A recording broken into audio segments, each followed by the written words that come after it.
there are so many reasons why I got into teaching. One of the best things is the light bulb moment. When you see a pupil suddenly understand something, that's really, really special. Every child is so full of potential, and the thing that makes me proudest to be a teacher is seeing them realise what they are capable of. I don't think any other job can give you the same satisfaction. That's why I chose to teach. You could get £26,000 tax-free to train. Search, apply to teach. Selected subjects only, subject to eligibility. Ladies and gentlemen. Ladies and gentlemen. Podcasting since 2005.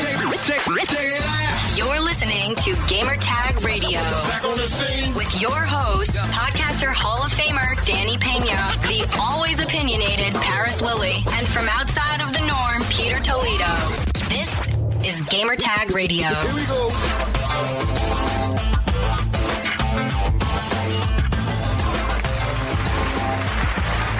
Welcome to Gamertag Radio episode 590. And this week we have the whole crew. But first, this is your co-host Danny, and also we have Pete. What's up? And also Paris. Hey, what's up? I'm only on for a few minutes, so let's just jump right into it. Let's not waste no time. Wow, can I do a little introduction? No, do it after I leave. Let's go. Let's talk about this Microsoft trying to slickly put out a new console and act like it's an upgrade to Xbox One. Let's go. I'm ready to talk. All right, let's go. We're going to go straight to the point because Paris only has like a few minutes to record and stuff. So earlier today, Engadget posted an interview with one of the top execs over there at Microsoft, Aaron Greenberg. And the title, let me look for it real quick because this is hilarious.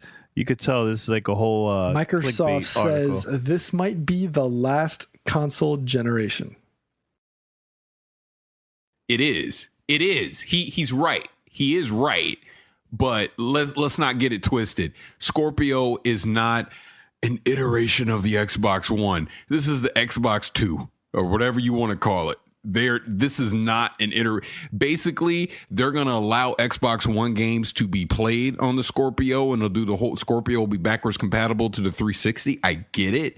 But if you want to play these games the way they're meant to be played, you better go get your ass a Scorpio. That's all I'm saying, because you will be highly disappointed trying to play whatever games come out holiday 2017 on an Xbox One, because they will pale in comparison to what you're going to see on a Scorpio, which, in my opinion, is Sony's doing it differently. Sony is just kind of just doing a little bump. We're going to get you into 4K. We'll throw some extra lighting on there. Microsoft's going all out. So when I read this article, I saw a lot of marketing speak. I saw a lot of let's not piss people off next holiday, because really we're giving you this. We're kicking off the next generation now. That's what they're doing with Scorpio. But see, Paris and the listeners that are listening out there, and I believe P also mentioned this. When Paris went to an event that Microsoft invited us to, I think back in February or March, around there, Phil Spencer talked about this. They're going beyond consoles. Yes. This is not a way that, okay, this is going to be the last console and that's it. No more consoles in the future. They're thinking about beyond the whole console stuff. You know, now you could play games on Windows. Now, basically, you have a choice. So many options. It's like, I think that's what Aaron was trying to talk about. No, I agree. I agree. And trust me, I'm 100% for what Microsoft is doing. I'm glad they're doing this, because I look at my PC and I smile even more, because I can definitely stay on that side. I won't have to get a Scorpio unless I so choose to. You know what I mean? Mm-hmm. They're saying all our accessories, everything will stay the same. We'll move forward as we iterate on hardware. I'm all for iterating on hardware. If something better than Scorpio comes out in 2019, why hold it back? Put it out. There's no reason not to, right? Put it out. If Microsoft can create a better console in 2019 than the one that they're going to put out in 2017 with Scorpio, put it out. It's my choice if I want to play it. But at the same time, like I'm saying with Xbox One, Microsoft is fixing a problem that they made in 2013. Let's not get this twisted. Scorpio is a problem. So it's the wolf. You just called the wolf. The wolf is coming in to fix the problem. That's what Scorpio is for. And I like the direction that they're going. I'm happy to see it. It's going to push Sony to do better, which in turn is going to push Microsoft to do better too. You know what I mean? We got a real competition now. That's what I'm happy to see. I'm happy to see whatever the hell Sony's going to put out September 7th. I'm talking fast because I got to go.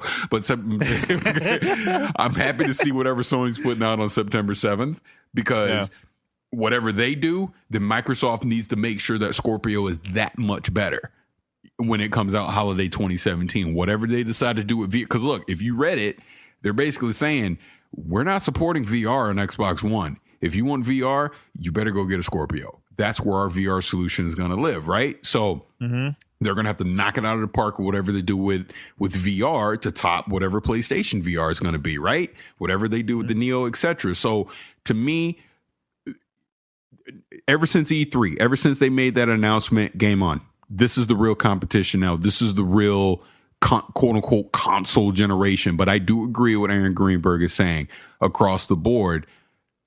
It's not about generations anymore. Your hardware is going to get better, yes, but we're not going to leave games behind anymore. If you love playing some freaking Sunset Overdrive, well, guess what? You can play Sunset Overdrive on Scorpio until your heart's content. You and Danny can play it together because you'll be the only people playing.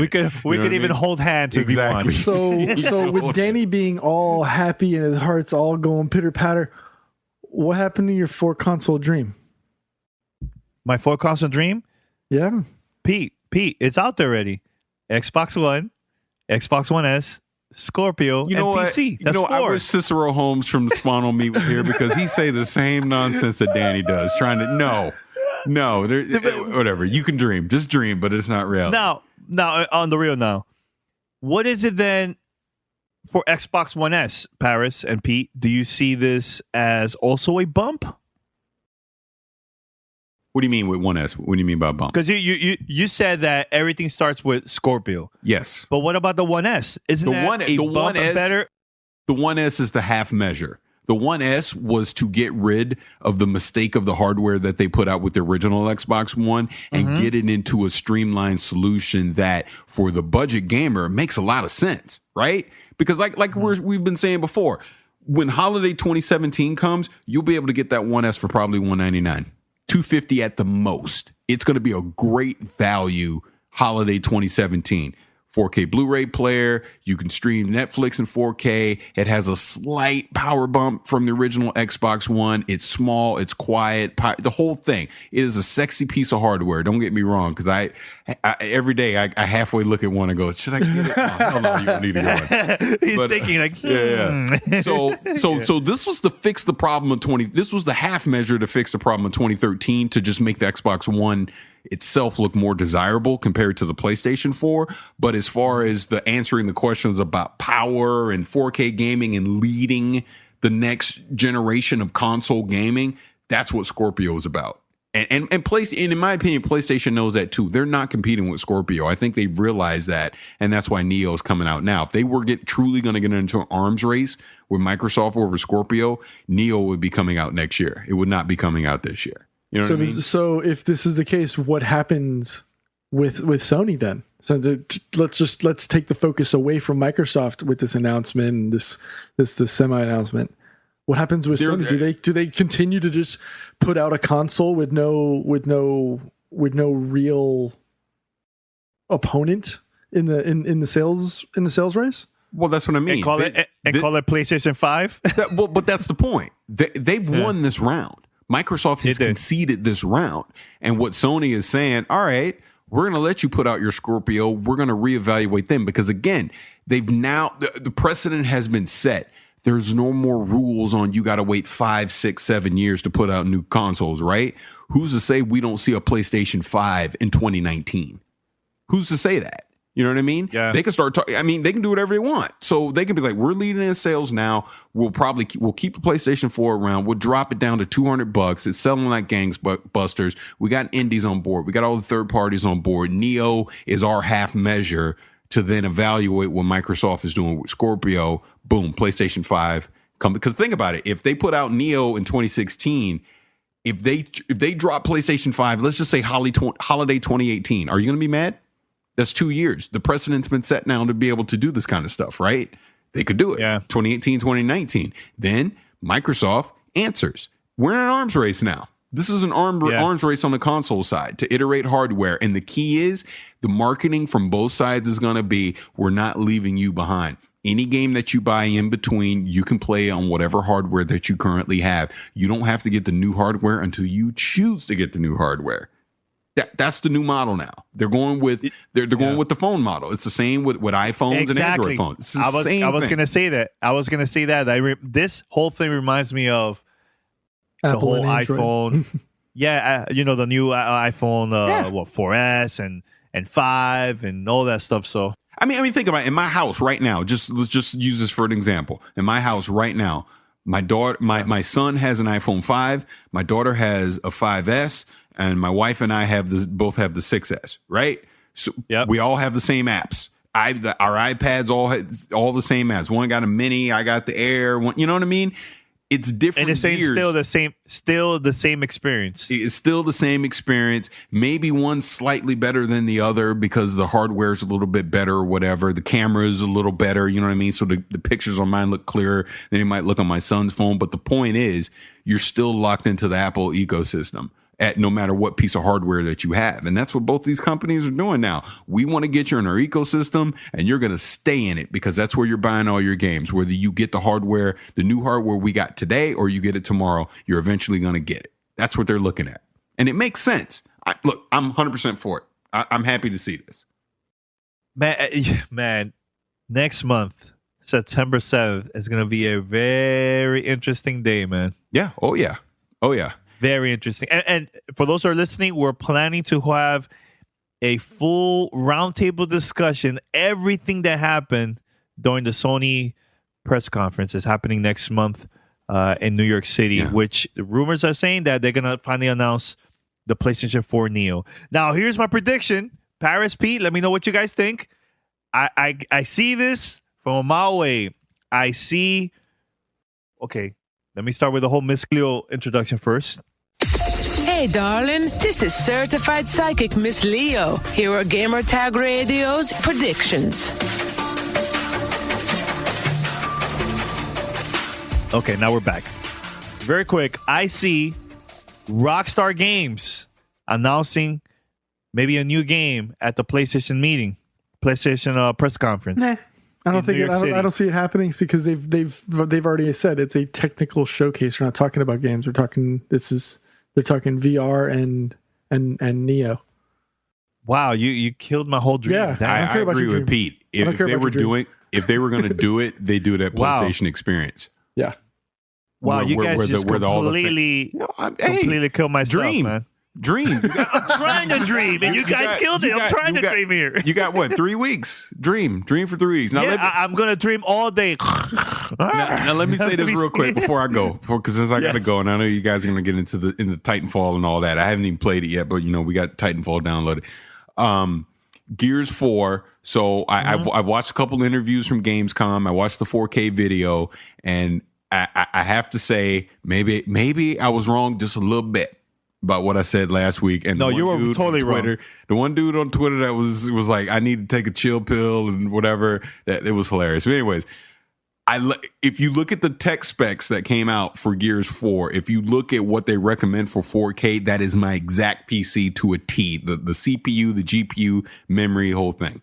So that's right there for 4K. So I'm in for 4K on Gears 4. I'm all good.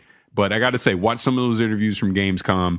Maybe they are getting back to the roots of the original Gears, a little more to survival horror. Some of the videos I saw seem to lean towards that. So I hope I was wrong from last week, because I want Gears 4 to be the hotness. I'm excited for it. That's it. Paris, are you gonna play Forza Horizon 4K also? Yeah, for sure. Okay. For sure. Because I guess what is it? That's the first one, right? Is it Recore?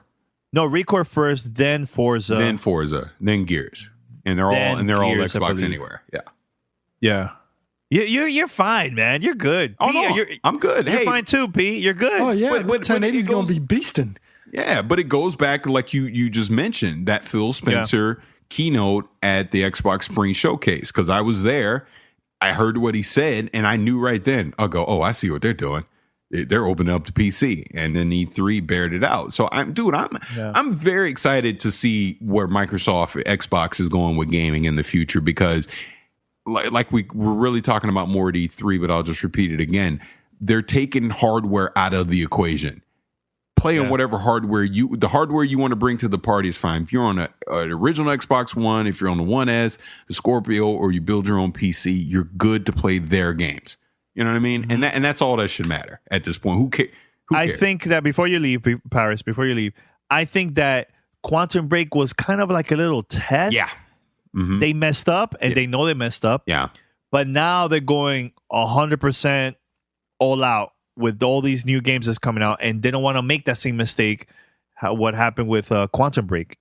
Agree, because the one interview I watched from like IGN Live or whatever, they had the one guy from Coalition on there, not Rob Ferguson, it was someone else, but he was talking actual PC specs and features. Like, I forget, there's 27 different configurations you can do for Gears 4 on the PC. Just stuff like that. That lets me know they're taking it serious, is my point. You know what I mean? Like you said, Quantum Break was kind of caught in the middle of them making this change, and it didn't truly work. But, you know, we'll see when Forza Horizon and ReCore and then Gears comes out, how serious they're going to take this and integrate it into, you know, Windows 10 and obviously Xbox Live and all that stuff. Like I said, I'm excited for it, because look, they may screw up a little bit more here. You know, there's going to be some bumps in the road, but by the time Scorpio comes out, I think they're going to have everything ironed out. And you get Scorpio if you want, get your high-end PC if you want. The point is, you'll be able to play all of Microsoft's games in 4K, and you can play together on Xbox Live. It's going to be great. I'm excited. It's exciting, man. Look, it's exciting to be a gamer right now, man. There's so many options. You could go PC, you could go console, you could do whatever. There's so many games, man. And the cool thing about all this is that if you're, let's say, a huge Xbox Live fan, the community is going to grow even more. And there's going to be people that have never played an Xbox game, and this is going to be an opportunity for them to try it out for the first time on PC, that all they play is probably Steam, and that's it. You know, they don't need to have a gold account on the Xbox. They just download it from their PC and try all these games, man. I think this is a great move, in my opinion, man. You know, I hope to see this with Sony and maybe even Nintendo take that step, man. You know, when you see things like this, industry is going to grow. There's going to be more competition, and the gamers are going to benefit out of all this. We win, you know. So I love this move. Go for it, Paris. You can leave now. Get out. All right, I'm out. The secret is in the You're purple out. crayon. Drop the mic. Drop the mic. You're good. Yeah, the secret is in the purple crayon. I'm out. See you later. All right. So now, P, I could do the introduction. That was like the longest introduction ever. All right, so head over to gamertagradio.com or play that /gamertag. Listen to our past episodes over there. And also, you could give us a call, 786-273-7GTR. That's 786-273-7GTR. Or go to speakpipe.com /gamertagradio. You could also send messages through there using your phone or PC. Also, email us, fanmail@gamertagradio.com.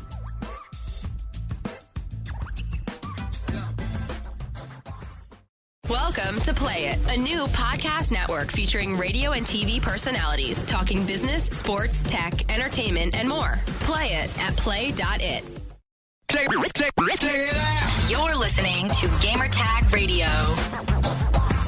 Today, shout out to EA Games, Respawn, the whole crew. They sent us a bunch of codes for the Titanfall 2 early access. Technical test. It's called a tech test. Let's be a tech test. Let's be realistic here. I mean, for those that are expecting a full-on game, no, this is.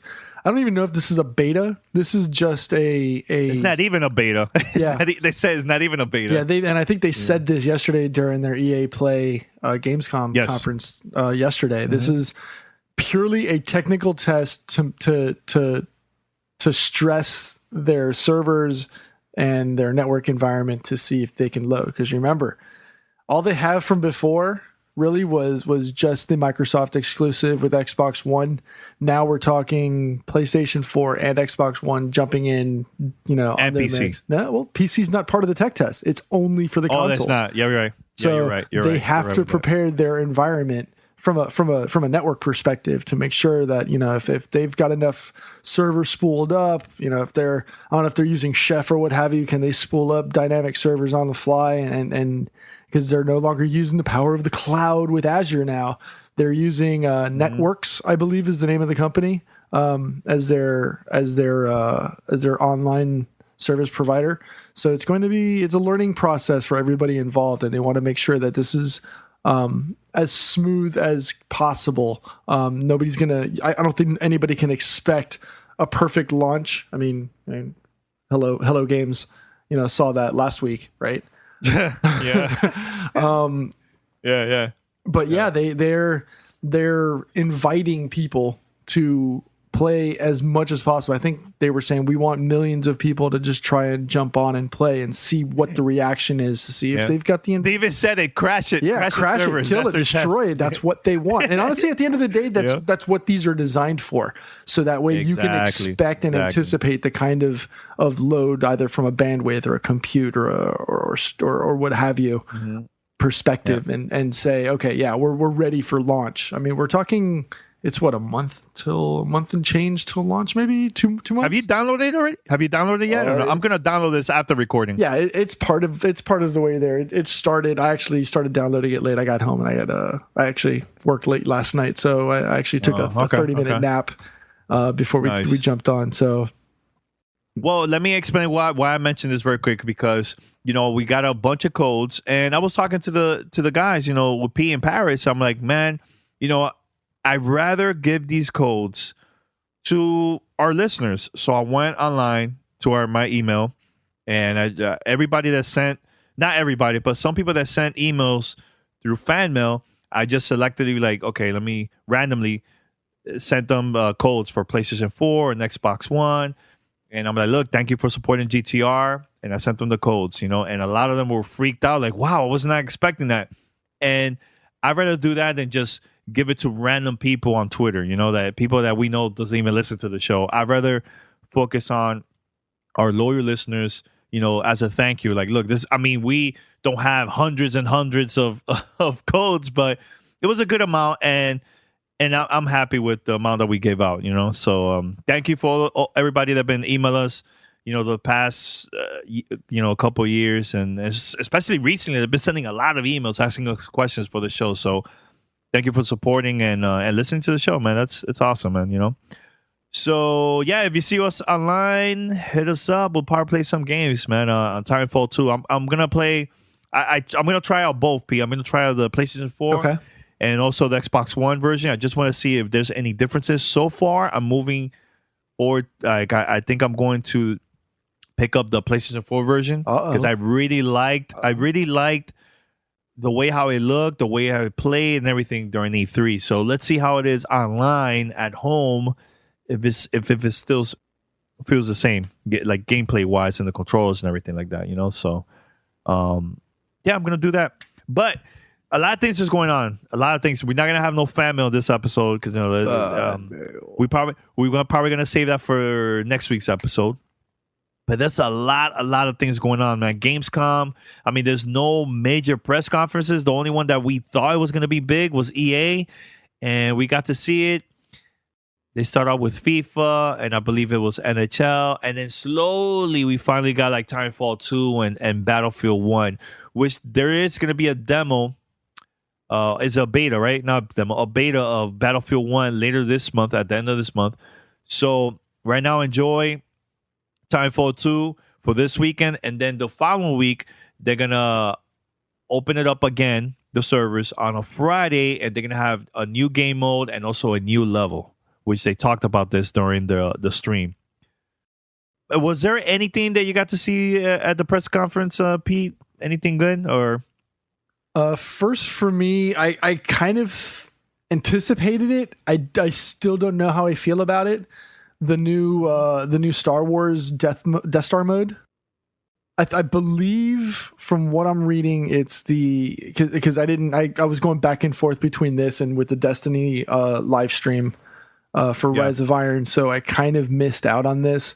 But it looks like you're going to get an opportunity to pilot X-Wings and A-Wings against TIE fighters and TIE interceptors out in space, with the opportunity to eventually, in Phase 2, go into and kind of relive that moment when you're going down the trenches within the Death Star. Interesting. That has to be every kid growing up in the 80s dream, right? 80s and 90s, and then I guess eventually, as people grew up. But I mean, that's taking it back to your roots. And if I'm not mistaken, that's part of the whole VR concept where they were trying to push across. I'm not 100%. I'm still trying to wrap my head around it, but it's supposedly 3 phases, 3 different objectives. It's called Battle Station. And it's supposed to be coming out later this year.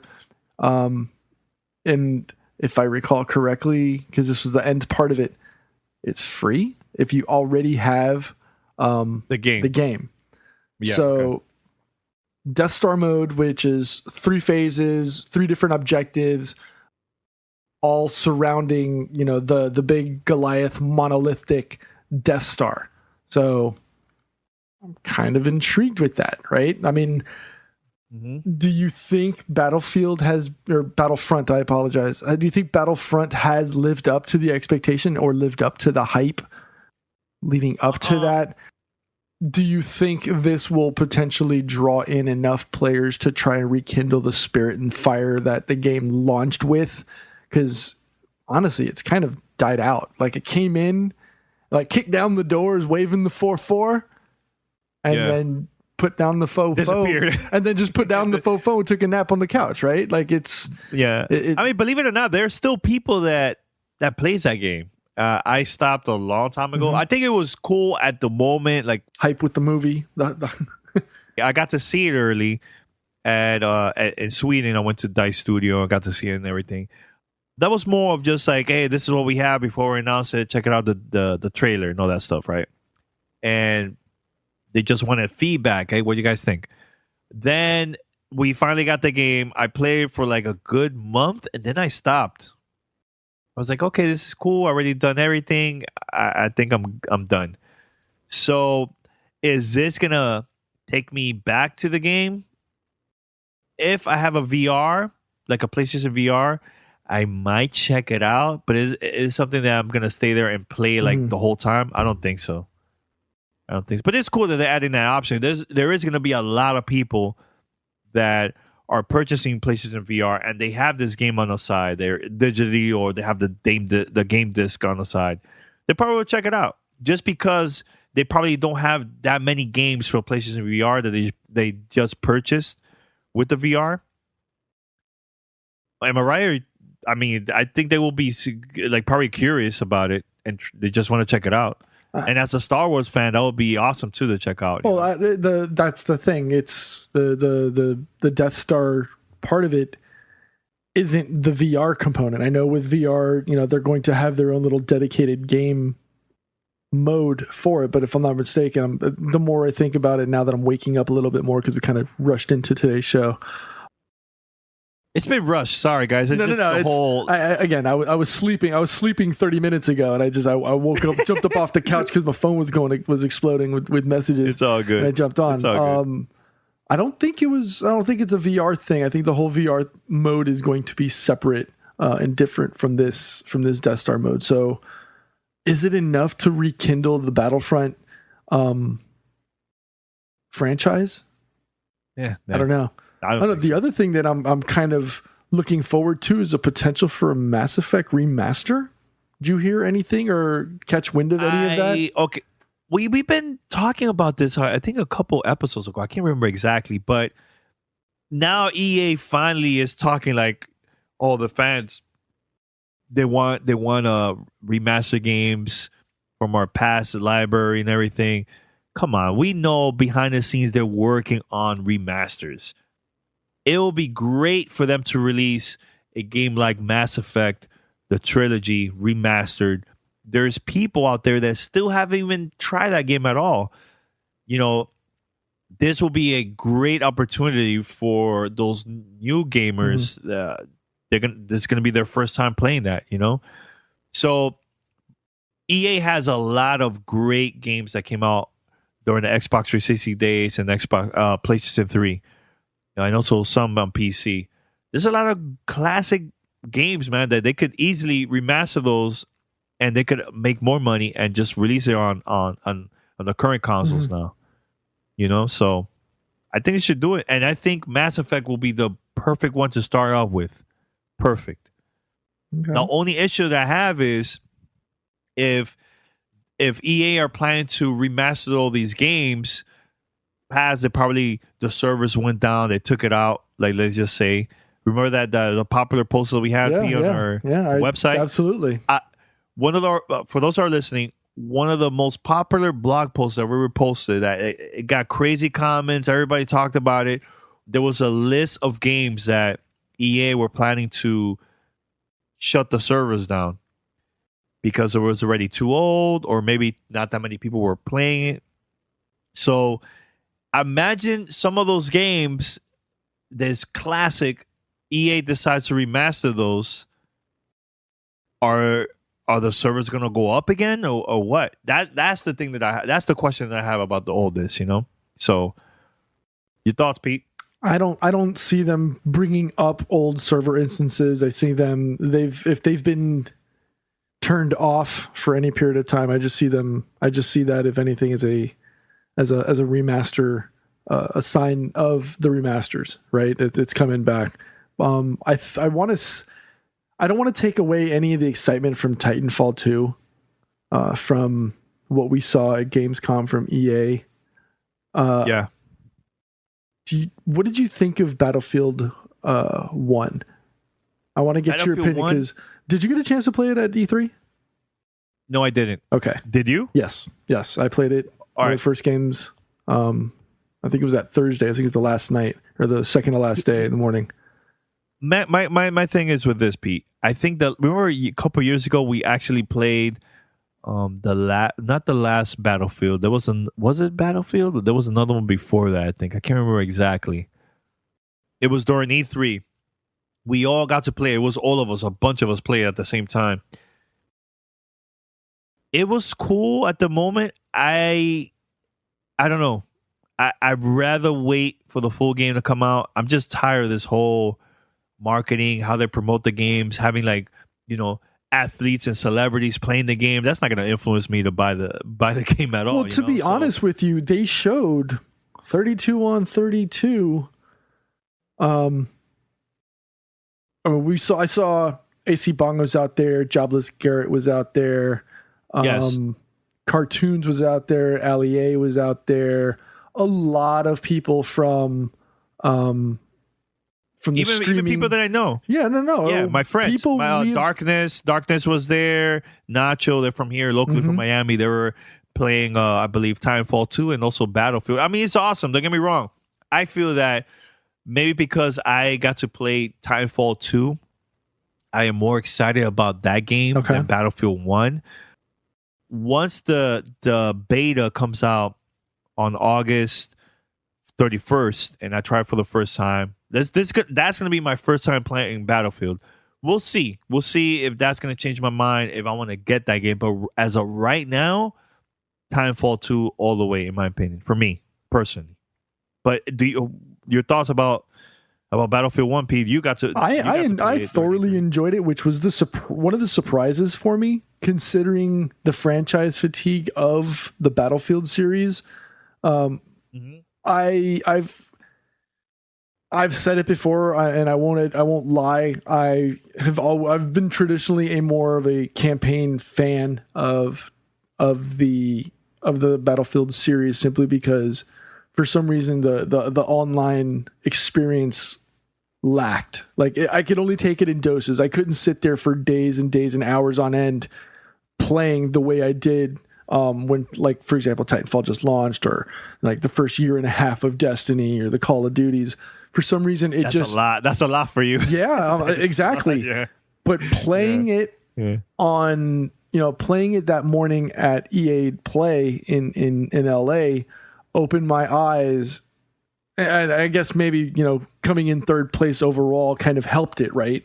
And must be nice. I didn't know that. Yeah, maybe that gave me a false sense of accomplishment and made me look forward to it a little bit more. But I thoroughly enjoyed the way DICE changed the fundamental concept of how Battlefield is played. It's no longer a running ticker of the ever decreasing number of tickets being disappeared based on performance if people died, etc. Now people actually have a truer way to determine the way the game is played or how the outcome of the game is going to come out. And it just seems a little bit more in tune to the player versus having some external narrative drive what the game is trying to, deliver from a multiplayer perspective. Mm-hmm.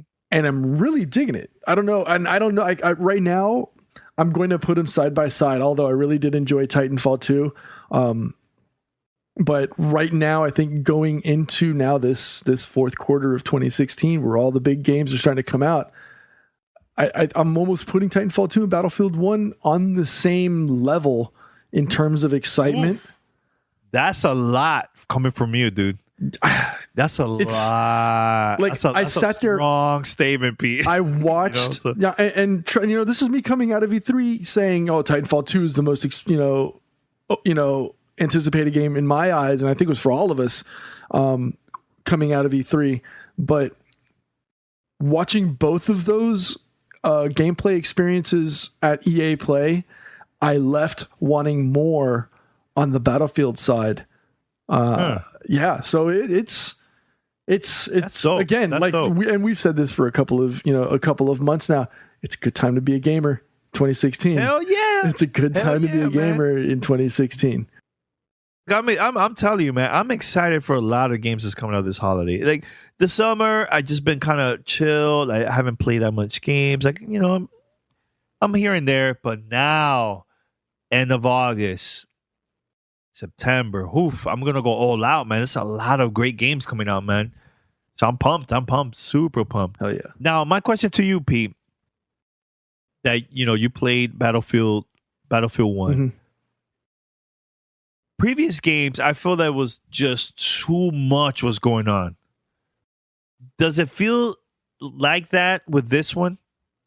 Not really. I don't think so. Simply because the landscape is so much bigger than I think previous iterations of the game.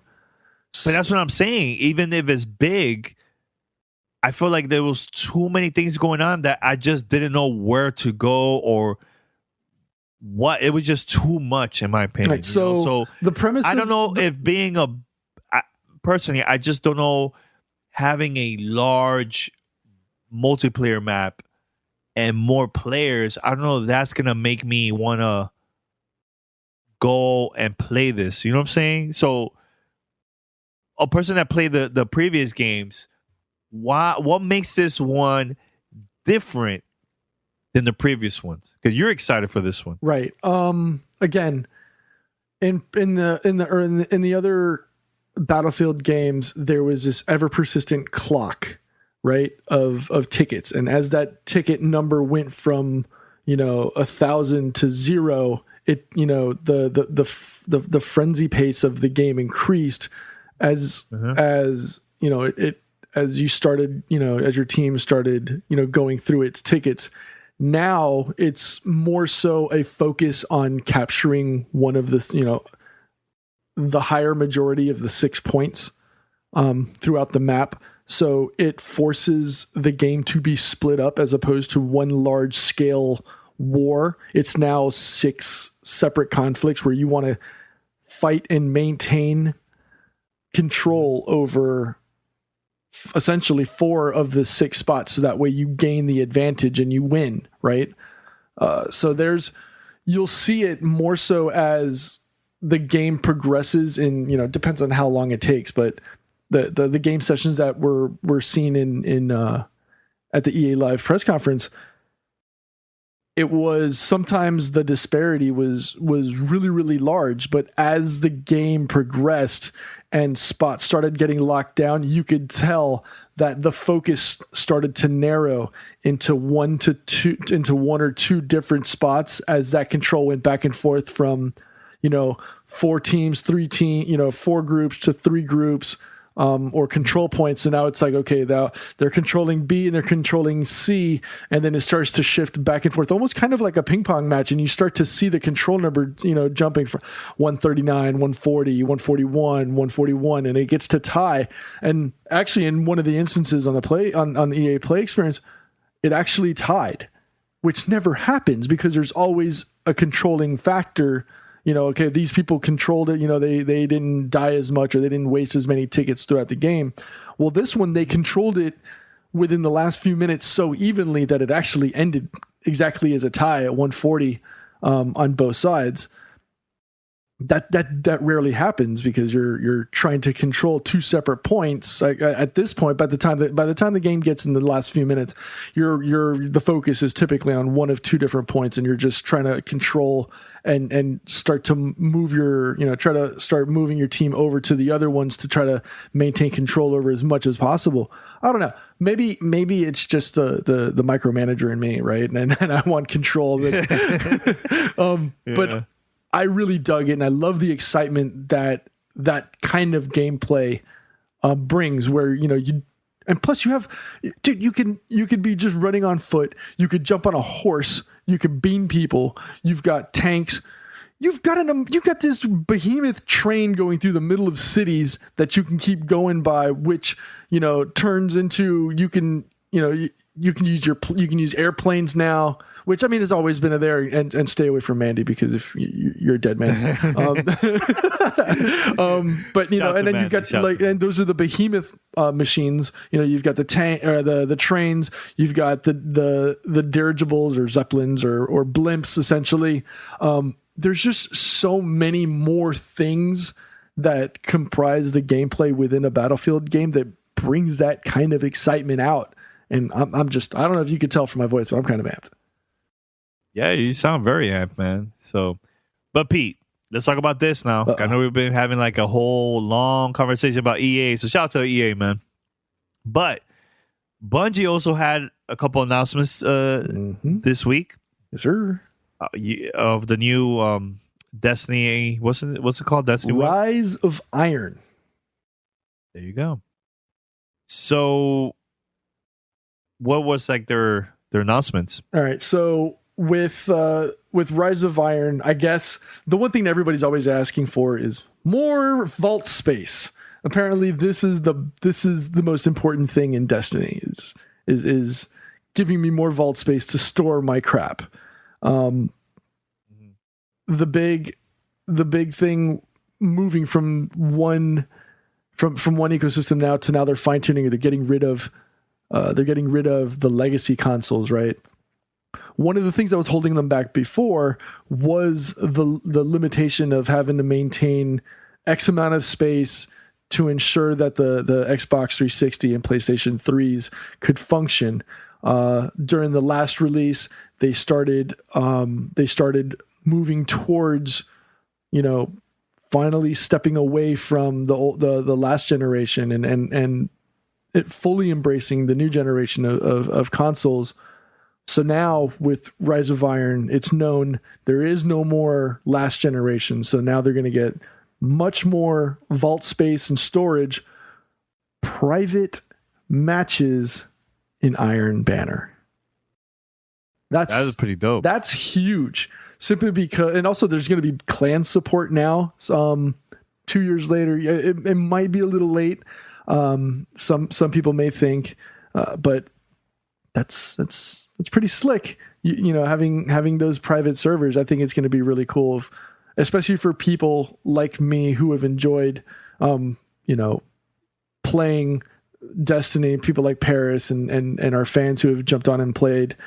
I think it'd be really interesting to maybe have those private matches now that we can, line up 6-on-6 or what have you, and have an all-out private GTR war, whether it be website versus website or community versus staff type of events, where now you can control the arena and say, okay, now we're gonna have on this map at night, and we're gonna have vehicles, or we're not gonna have vehicles. I mean, there's a lot of cool things. They're obviously they're raising the level cap, so more private or powers, more things. I don't know. Woo, 2016, I'm excited. I don't know if I'm gonna have enough time to play all these things. Where am I gonna get the time to play all these games? Man, that's guys. Again, this is a great time to be a gamer. Great time to be a gamer. You can't complain. There's so many games. There's so many options. PC, PlayStation 4, Xbox, and now maybe NX next month too. 2017 is going to be a pretty cool year, man. I think it's going to be a great year for gaming in general. So, Is there anything else, Pete, before we wrap it up? I mean, look, there's fan mail, but I would like to save that wait, aren't we for supposed to Monday's announce the episode, Razor winner? because we have a Wow. ooh. You want to do it now? We could do it, Pete. We could do it. I know, that's the It's up to thing. you. Yeah, we got People some still sending emails. The amount of email. I think I'm going to go ahead and announce it right now. God, there's so many, and first off, I just want to say thanks to all the fans and all the listeners. Yes, a lot. First and foremost, for putting up with our craziness twice a week. But being part of this group, it's Yes. it's a pleasure and it's a joy to do this. Although sometimes we may be salty, we may be a little off our rockers, but I think it's amazing that we can all it's video games that brings us all together. So all right, so this one is definitely going to go to God, so many. It's a lot. There is. All right, this one is going to go to Michael Ledesma. Congratulations, you've won. Shout out to Michael. The Razor Man of War. I'm going to read out his fan mail. Hi, GTR. I'm a longtime listener from Spokane, Washington. I'm emailing you to tell you my favorite GTR episode that really made me appreciate your guys' podcast. I was listening to this when I was on vacation, driving from Spokane to Southern California to visit my family. It was a long drive, especially with a toddler and 6-month-old. They were all sleeping, and I tuned in to episode 577 and 561. I love those specific episodes because they were about how video games brought these 3 strangers together and was an instant friendship that you never knew was possible.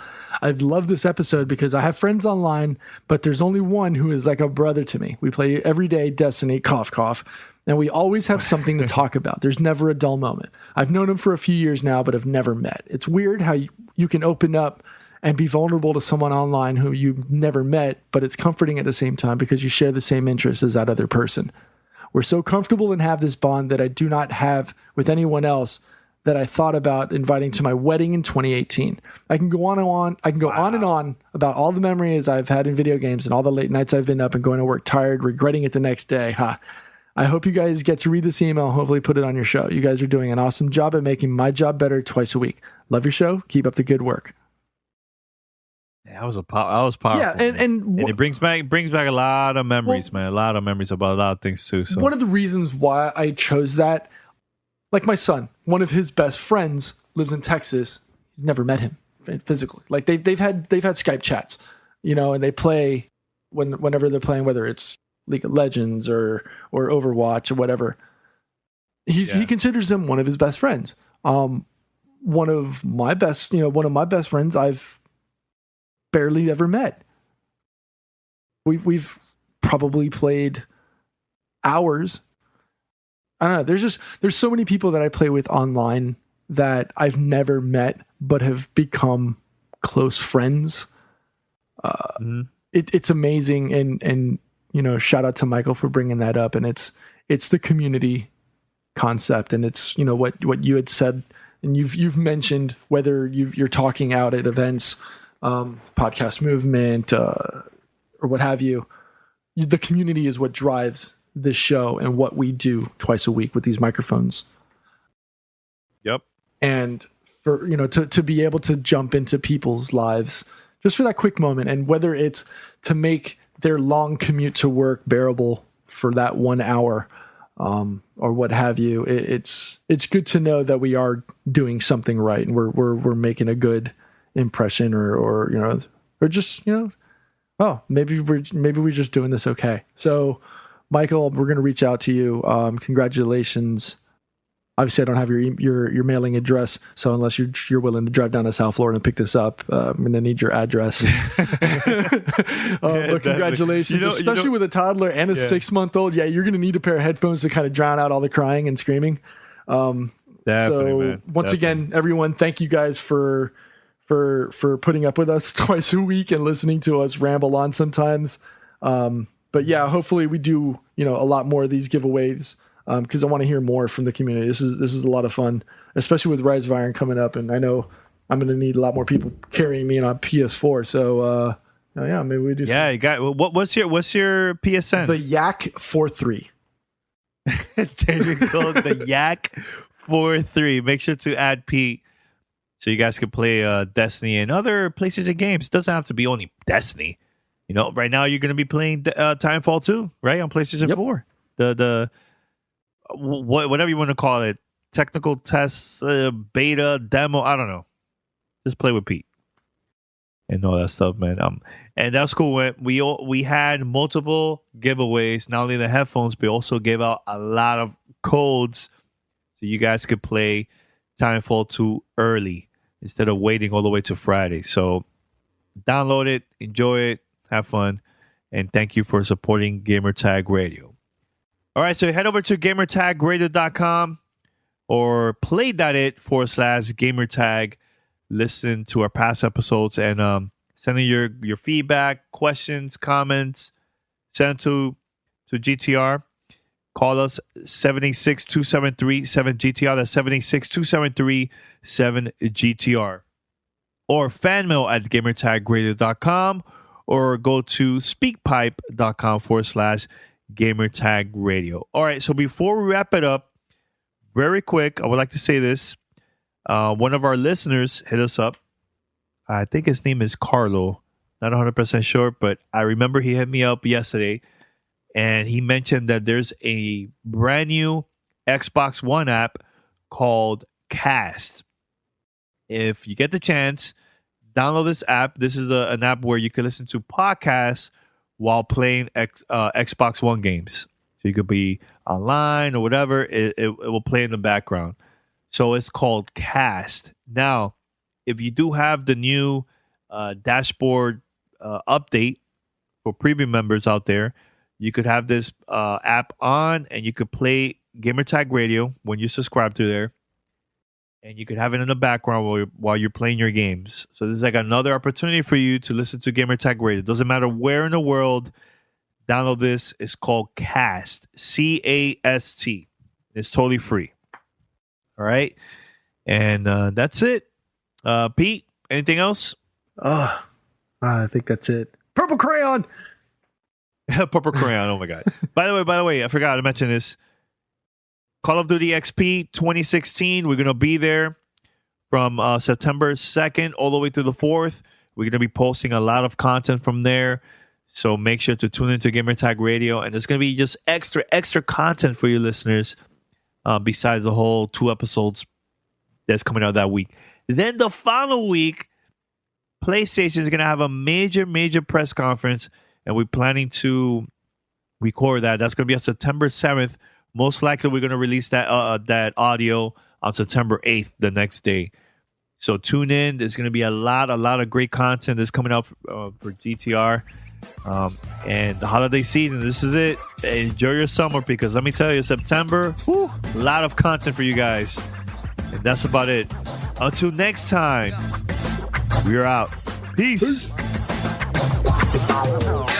Thanks for listening to Gamertag Radio. Be sure to like us on Facebook and follow us on Twitter.